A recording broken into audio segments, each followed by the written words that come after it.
just a little more Jesus. I need just a little more Jesus. I need just a little more Jesus.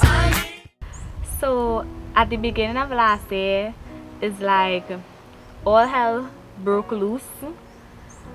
I started to do things that I didn't really think I could have imagined doing. I remember at that point in my life, it's like, you know, when you feel you're big and you reach up and you don't want to listen to anybody and you feel like, you know, you're your own boss. That is where I had reached. I didn't want to listen to my mom. I didn't want to listen to anybody.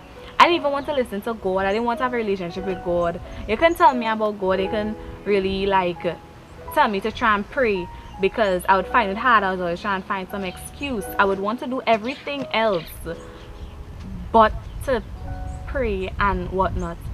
And I remember at the beginning of last year, you know, I put my mother through so much hell with boys.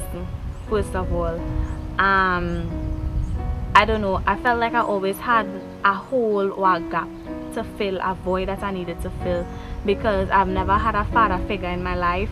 And I felt like when I meet these boys, or when I go with these boys, like they could have filled that void. They could have made me happy, but it wasn't permanent. It was something temporary, because when I'm with them I'll feel happy, and then when they go, it's like nothing is there. And I remember mommy would always try talking to me and telling me, why try and fill that void? God is the only father, your only father, who could be there and who could have your back no matter what. And it's like I didn't want to hear that.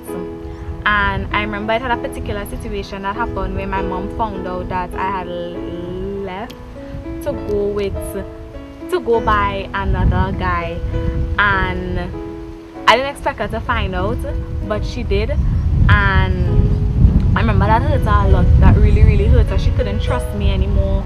She couldn't allow me to go places. She couldn't have that peace of mind to allow me to go certain places, because she didn't know what I could have done. And I didn't have sex. We didn't do anything.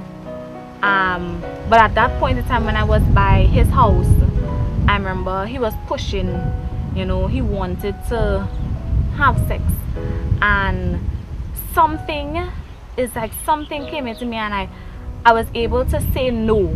I was able to stand and say no, this is not what I want. I am not ready for this. And I got up and I just left.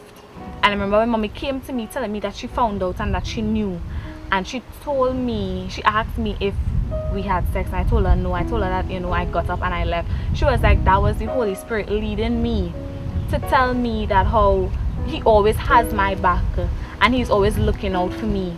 Because if I didn't have that conviction to know that I was doing something wrong, if the Holy Spirit was not there with me to at least make me feel that way, how I was feeling, to get up and leave, I would have gone and had sex with this person that didn't care about me, didn't love me the way I probably thought he did.